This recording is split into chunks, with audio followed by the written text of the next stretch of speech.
Hello, and welcome to another episode of the Great Guild Wars 2 Countdown. I'm Stephen Fry, apparently, for today. And welcome. The footage in the background for today comes from the Sonic Waffles, who have got plenty of PvP footage. You can find a link in the description below. Thank you very much to them. And there are only 25 or 22 days remaining until the launch of Guild Wars 2. Didn't do a countdown for day 26 in the end. It was such a back and forth there. I thought I wasn't going to be able to play in this stress test. Then I was able to play in it, and then I thought I was going to play it and do it daily, but then in the end I just did stress test stuff. So yeah, the stress test was yesterday. I had a hell of a lot of fun in it. I did get some more footage with you with Magical Mike, which should be pretty cool. So we went back to some old areas, we saw something new, so that will be going up soon enough. There were a lot of changes for the stress test. Some of you guys might have noticed. In particular, there's a lot more dialogues that are now in the game, like voice clips that your characters will say while you're running around the world. They are all over the place now. It's actually really good because I was kind of getting a little bit tired of the existing ones, so it's nice that they've added so many more.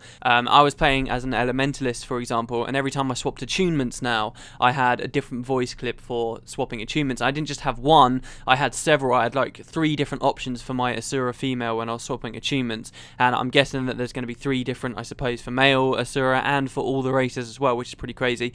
And there were loads and loads of different voice clips and stuff new now. There was a new one for leveling up, I think I heard. There were new ones for moving into different areas. Just generally really cool. There were some minor tweaks and changes and little bits of polish here and there, like Magical Mike noticed that you can now toggle your headgear and your shoulders like from an easy little checkbox in your inventory. The traits have been updated again and cool stuff like that. You can find a link in the description below that Ariantha showed me with a load of people talking about on Reddit, with further links in there to all kinds of other stuff too. So check that out if you are interested. Also, in a bit of news for today, I would love to use the footage, but I don't have permission for it in the background. On a German site, buff.de, they actually got footage of Ebonhawke, so we actually get to see that. We get to see some footage of that Shah area that Ebonhawke exists within. I had a question from someone on my channel actually saying, oh hey, what do you think your chances that Ebonhawke will be in the game are at launch, considering this video? I think they're very high, friend. I really do think they are very high, and we've got a very high chance that we'll be able to see it in Guild Wars 2. It certainly does appear to be there. We have been able to see on the world map that there has been that weird circle place, and it seems like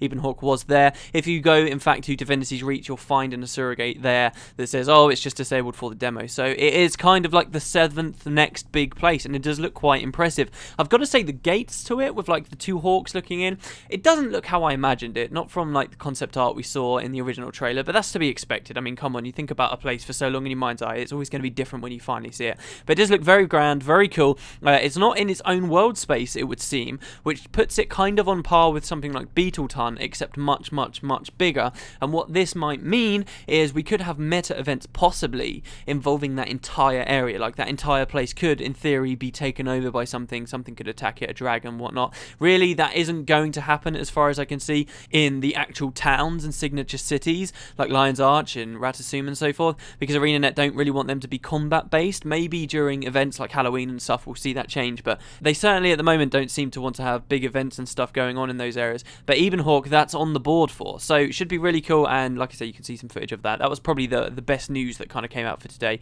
But hey, I think we're all kind of just coming down from the stress test, what could indeed be our last chance to get in the game before the head start occurs, which is kind of a bit of a scary thought. Anyway, I've got 3 questions for today. The first one's from Radio Video 441, who says, hi, is there any lore on how the Elder Dragons chose their champions? Where do the champions come from? We know most of them are dragons, but we haven't really seen any other dragons that are not champions that look similar to the Great Destroyer, Zaitan's champion, or Kralkatorik's champion. Are they created by the Elder Dragons, brought from some other part of Tyria? So what's interesting about this topic is, I think it's very easy for us to assume that the Elder Dragons just create these champions, and then that's it. They're just, oh, the champions are a part of them. They create them in the same way that somehow they corrupt and create all their other minions, and it's just the champions happen to be bigger ones of them. But it could be a bit more interesting than that, particularly when you see things like Glint, where she is a champion that kind of defected, and clearly there is a little bit more complexity there on some level because we've seen stuff like this happen. And you are right, and all of the champions look very different. If you look at the Great Destroyer, it wasn't in theory anything like Prime Orders. You have a look, you can see the 2 of them in the same chamber there in Guild Wars 1, and they're not necessarily at all alike. And there's a description of another champion of Prime Orders in the Edge of Destiny, and again, that is very different to what we saw before. So where are these champions coming from? What decides what they look like? These could seem like relatively needless questions. Maybe they're the kind of things that wouldn't be answered actually in game. They certainly seem like one of those more vague things that might not get an explicit explanation for every single one of them,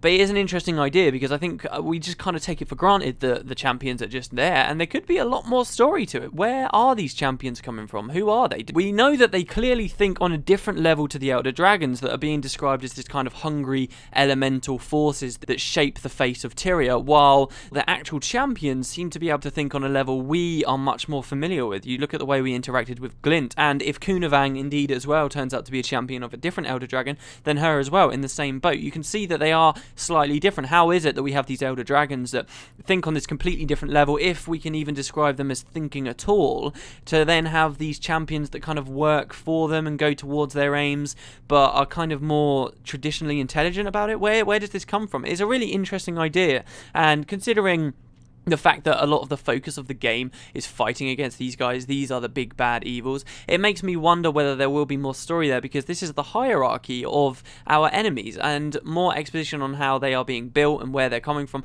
would be nice. So I guess the answer to you right now is there is no law on how they choose their champions, but I wanted to highlight the question because it's something that I myself, I hold my hands up, I also kind of just think, well, they're just there, aren't they? Who cares? But maybe there is something more to it. It's an interesting topic if you really think about it, because there does seem to be a fair bit going on with these champions. I guess it just depends how it will come out in game. I mean, if all the champions just end up as meta events and nothing more, and they just die or they fly off and then they come back later, maybe it's not worth talking about, but who knows, who knows. The next question is from Math Means More, who said, you should do a video about Ice Dome from Guild Wars 1. I was always most fascinated with the zones in the game that really didn't seem to serve any purpose. There was no reason, before they added vanquishing, for anyone to really explore a place like the Ice Dome, and this was the reason it was one of my favourite places in the game. I really hope Guild Wars 2 has areas like this, because to me, they add much more depth to the game than quests or events possibly could. So, is there any lore or story behind the Ice Dome that would be interesting to discuss? Sadly, no, not really. The Ice Dome, all the information we really have about that region of the southern Shiver Peaks is mechanical information that will help you with vanquishing. Tells you that it is absolutely ram-packed with Stone Summit, and you need to be careful with aggroing them and stuff like that. There's no real lore there. It's called the Ice Dome. I think it's a really cool name for an explorable area, but obviously it's not like the image a lot of you have probably got in your mind right now. It's not some kind of awesome ice dome, literally. It's just a small section of the Shiver Peaks. How it got its name, we never heard, and I doubt we'll ever really hear how it got its name, but maybe in Guild Wars 2, 250 years in the future, if we get back to that location, it seems like we might be able to get kind of near there, but maybe it will be sealed off. Maybe we'll find out that it is really an ice dome now at this point, but who knows. A lot of the southern Shiver Peaks, the climate around there has changed significantly. That's now kind of the Steam Spur Mountains.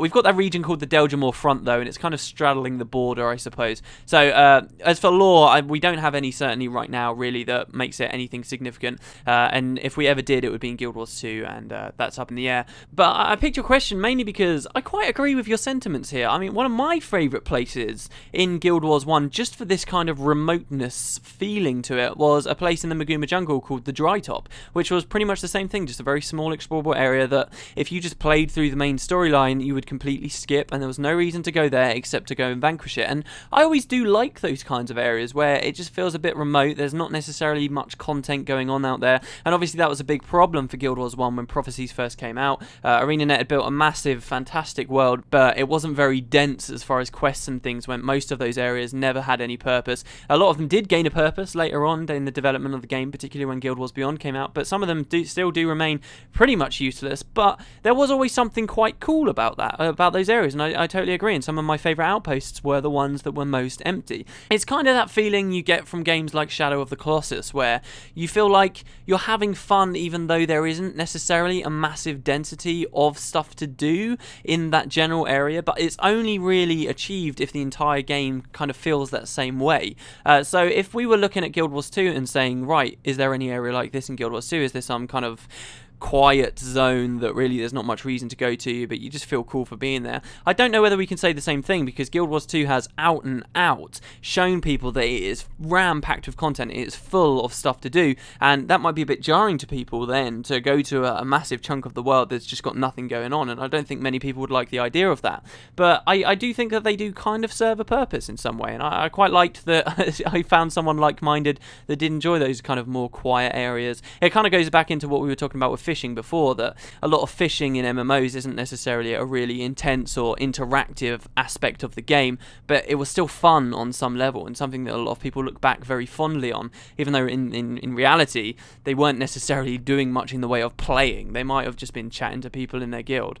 But yeah, I mean, if we do get to go to the Ice Dome in Guild Wars 2, I would expect it to be full of events and hearts and all kinds of interesting stuff, jumping puzzles maybe. But as to whether there's any lore for how it got its name, and whether maybe it was once an ice dome that had now melted or something, who knows, but we might eventually see. The next one's a quick question from No More Usernames, who says, we know there's guesting, but can a US server character guest onto an EU server and vice versa? Yeah, they can. I've had a lot of questions about servers. I guess this is something that's on a lot of people's minds. It's not common knowledge, I guess. Yes, you can guest to and fro, and yes, don't worry too much if you do pick the wrong server later on after the games come out, because at the end of the day that only really affects world versus world, so you might miss out on some benefits if your team's winning in world versus world or whatever. But if you do have friends in other places, you can guest anywhere you bloody well want, so don't worry about that. It's not region locked out like that. You'll be fine. A lot of questions about servers, but don't worry guys. I believe it's for the first week. They said that once the game's actually out, you'll have entirely free full server transfers to get you into the places with your friends, and even after that they're doing something quite cool where it costs you a lot less money to go to a low population server than it will be to go to a medium or a high pop, which is really quite cool. So don't worry about servers. Yes, you can guess to and fro, and any of those other questions, it's not as bad as you think, basically, is the generic answer. They've been quite nice about it. The next question is from SOM41. Is that supposed to be Sum41 in a really bad way? Okay, well, it could come from Sum41. Hey WP, sort of a rant here. I just wanted to talk about the cutscenes. While I do enjoy the method they use for conversation-based cutscenes, I do have a problem with the action part of cutscenes. For an example, during the beta I played the Sylvari personal story, and there was a scene where someone killed a guard. Now, instead of stabbing him or breaking his neck, all this character really did was slap the guy in the back. This was one thing I'd hoped they'd improved on in Guild Wars 2, because Guild Wars 1 also relied on actual in-game actions rather than actions that were tailored specifically to what is happening in the scene. I know it was still beta, so I'm holding out some hope that later scenes are choreographed much better. How do you feel about this? I feel like, yes, it would be amazing if every single little cutscene in the game had properly animated things like this that were unique, but I think that is asking way, way too much, unfortunately. I really do feel like we're not going to get this. I don't think you should be holding out for hope. I think that it's probably pretty much set in stone now what they're doing, and at the end of the day, even though it would be really good, this is something that they've had to decide, right, do we want to spend 5 years making this game, or do we want to get it out in a reasonable amount of time? You've got to consider there are so many cutscenes and so much going on. There is 80 levels worth of personal story content for one character, and among that there are so many different branches you could be going on, that they have done an absolute ton of personal story content, that to have all of that properly, beautifully, wonderfully animated for all of it, it's just not feasible, and that's a decision they had to make in Guild Wars 1, and it's one they've made in Guild Wars 2 as well. If anything, I do think it's a little disappointing that there's so few animations and emotes that we can use, because they could have added more that could have had like a double benefit. One, that the players could have used them. Everyone loves more emotes, right? And also they could have been taken advantage of in these cutscenes, so that they would have maybe looked a little bit more appropriate. But there's always going to be that disjoint there, and while it might be a little bit disappointing at first, I have to say I look back on Guild Wars 1 and very quickly you just kind of get used to the way it's telling the story, even though it's kind of subpar when you compare it to, you know, really short single player games that have had millions and millions and millions of dollars on them, that have got everything done on them perfectly. And you've got to ask yourself as well whether that's a fair comparison in the first place. We're talking about big differences in scale here, and when you do reach an MMO level, a size of an MMO that's got so much extra stuff it needs adding in, you can't then continue to expect the same qualities you might find in other genres. It's easy to see one cutscene in game and say, this could be better if they just changed this animation and made this perfect, but when you consider scaling that up to everything, it becomes a mammoth of a task. And this thing we're talking about in particular anyway is a difficult thing to pull off in the first place, let alone scaled up to such a massive degree. I feel like I am still quite able to get immersed in the story, even though there is this slight disjointedness there. So I feel like they probably made the right decision there. I can see what you're saying, and I too would have loved for all these unique animations. I've talked at length before about how I'm not entirely happy with the way their dialogues are happening, and the little cutscenes where you see one static character on the left and one static character on the right, and I feel like a lot of the time that is very disjointed and very hard to be entirely compelling for the story, and it doesn't work for all situations, but I can at least understand why they've gone with this method. But there you go, guys, that was the Great Guild Wars 2 countdown for today. If you've got any questions or anything for me you feel like I haven't really touched on lately, or something you found really interesting, let me know down in the comments section, and I'll see what I can do. The more interesting the questions at the end of the day, hopefully the more interesting I can be. And I guess I will see you tomorrow for one day closer to launch. I'll see you next time.